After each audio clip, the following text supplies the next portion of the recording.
Welcome back, Canonites. And boy, what a hell of a week for Halo news, am I right? Today I have 3 smaller stories to bring you. Some of you may know about this stuff, but as always, I love to share my thoughts on the matters and spread the word among those who may not know. So, let's dive in.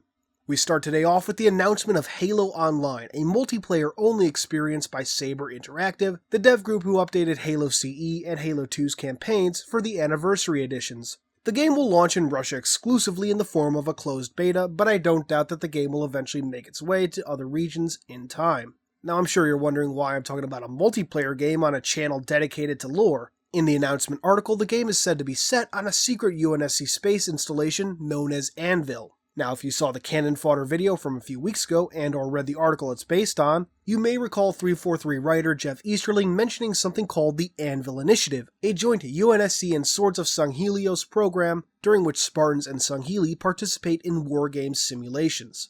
While the footage of Halo Online features Spartans exclusively, it is possible that this Anvil space station may be connected, canonically at least, to the Anvil Initiative. The space station is also home to a number of experimental technologies. If canonical information on this stuff is ever revealed, you can bet that I'll be sharing it here. Moving forward, the full cover to Halo, Hunters in the Dark, the next Halo book written by Peter David, has been revealed, and it's got a couple of interesting Easter eggs. The one that caught my eye right away was the inclusion of the Blind Wolf. For those who don't know, the Blind Wolf was originally a creature that was supposed to appear in Halo CE as a creature native to the ring, and it was even going to be mountable. Unfortunately, it, like many of the fauna planned to appear in Halo CE and even later Halo titles, was cut due to time and technical constraints. Next, we of course have the new Elite armor, which looks totally badass. Now, I've heard it said that it looks kind of Mjolnir-y, like it looks like it might have been a Sangheli-Mjolnir hybrid.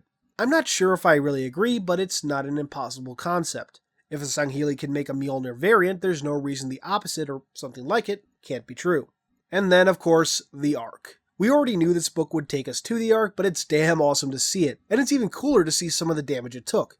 The final thing of interest is the Spartan in the background. I initially thought nothing of it, but a user on Reddit pointed out that it looks a lot like Fred 104, and indeed upon closer inspection it does look to be the Gen 2 Centurion armor. Now this doesn't necessarily mean Fred, but it seems weird to include the armor on the cover when he's the only Spartan we've seen with that variant.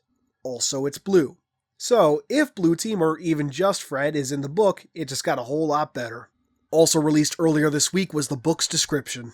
It's 2552, more than 2 years after the Master Chief went missing in action following a decisive conflict at Installation 00, the massive extragalactic forerunner construct known as the Ark, as part of the final chapter in humanity's bloody 30-year struggle against the overwhelming forces of the Covenant. Now, as a tenuous peace exists between the humans and the elites, a startling scientific discovery is made, and the riddle behind its forerunner origins could very well seal the fate of the entire galaxy within a matter of weeks. In order to unravel these dangerous secrets, a heroic, hastily formed coalition of humans and elites must attempt to overcome their differences as they embark on a covert mission back to the Ark, an astonishing, enigmatic place beyond comprehension from which few have returned, and where mortal danger awaits them all.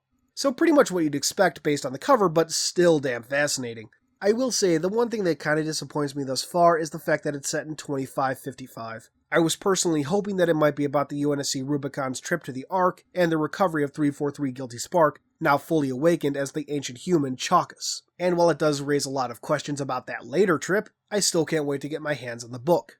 The dynamic between Spartans and Sangheli will be extremely fascinating, to be sure. And if we're really lucky, we may see some familiar faces. From here on out, I must point out that this is pure speculation. But for such a mission, it would only make sense to bring Sangheli, who had been to the Ark. Now, I doubt the Arbiter would join, considering he's doing all he can to build his following and hold the peace, and I'm somewhat skeptical about whether Urtas Vadum would be available. However, how cool would it be if characters like Unthros Roam or Uze Taham were to tag along? For those who don't know, those were the 3rd and 4th characters in campaign if you had 4 people playing. So, here's hoping.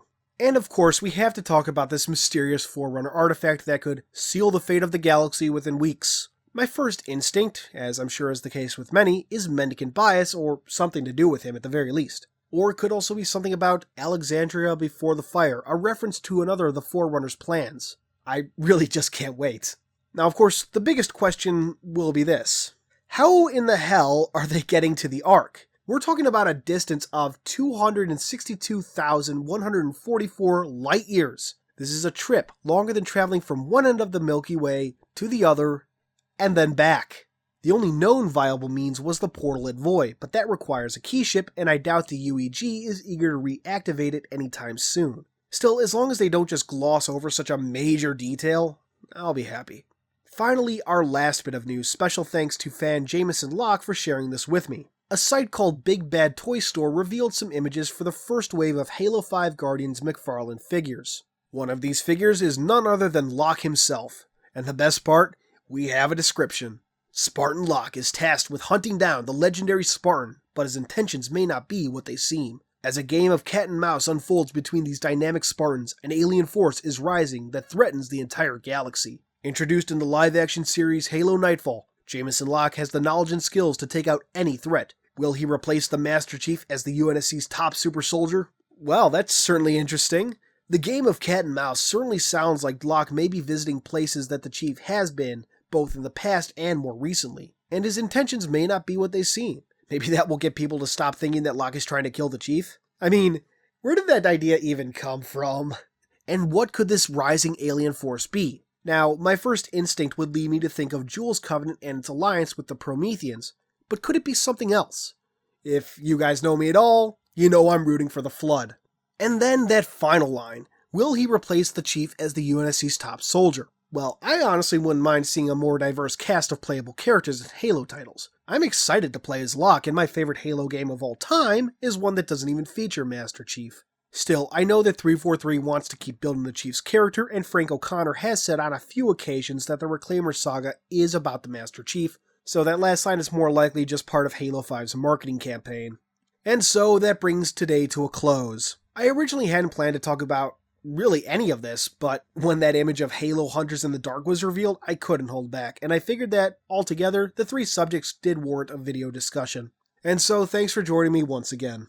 This has been Halo Canon, and I'll see you next time.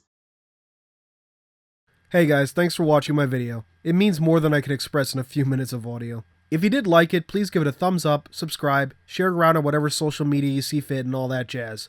Thank you so much. Your support is everything. I would not be where I am without you. Thanks.